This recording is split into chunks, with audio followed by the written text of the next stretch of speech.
നമസ്കാരം. Raf talk ഫുട്ബോളിലേക്ക് അവർക്കും സ്വാഗതം. ലാലിഗയിലെ തുടർച്ചയായ 2 മത്സരങ്ങൾ പരാജയപ്പെട്ട റയൽ മാഡ്രിഡിന് അടുത്ത മത്സരം വിജയിക്കുക എന്നുള്ളത് പരമപ്രധാനമാണ്. നമുക്കറിയാം, ഓസാസുനയോട് 2-1 പൊട്ടി. പിന്നാലെ കഴിഞ്ഞ മത്സരത്തിൽ ഗെറ്റാഫയോട് ഏകപക്ഷീയമായ 1 ഗോളിന് തോറ്റു. ഇനിയിപ്പോൾ അടുത്ത കളി സെൽറ്റ വിഗോയോടാണ്. വെള്ളിയാഴ്ച രാത്രിയാണ് ആ മത്സരം നടക്കുന്നത്. സാങ്കേതികമായിട്ട് ഇന്ത്യൻ സമയം പറയുമ്പോൾ ശനിയാഴ്ച പുലർച്ചെ 1:30 ആ കളിക്ക് എന്താണ് റയലിൻ്റെ അവസ്ഥ എന്ന് ചോദിച്ചാൽ, ഒരു പിടി താരങ്ങൾ പുറത്താണ്.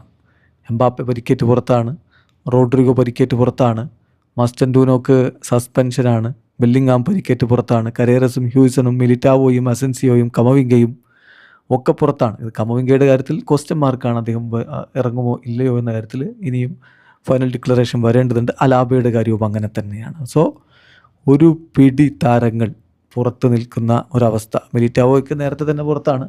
അതിലേക്കാണിപ്പോൾ റോഡ്രിഗോ വരുന്നത്. എംബാപ്പെ കഴിഞ്ഞ കുറച്ച് ദിവസങ്ങളായിട്ട് പുറത്താണ്. മസ്റ്റൻഡൂനൊക്കെ ഈ പറഞ്ഞ പോലെ സസ്പെൻഷനാണ്.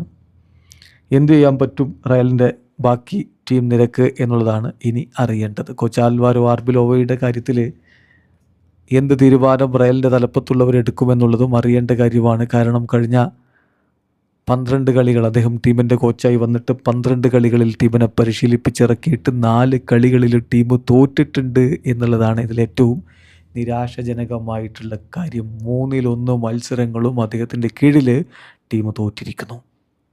പിന്നെ ACL ഇഞ്ചുറിയാണ് ഇപ്പോൾ റോഡ്രിഗോക്ക് പറ്റിയിരിക്കുന്നത്. നീണ്ടകാലം പുറത്തിരിക്കേണ്ടി വരും. 10 മാസക്കാലമെങ്കിലും പുറത്തിരിക്കേണ്ടി വരും.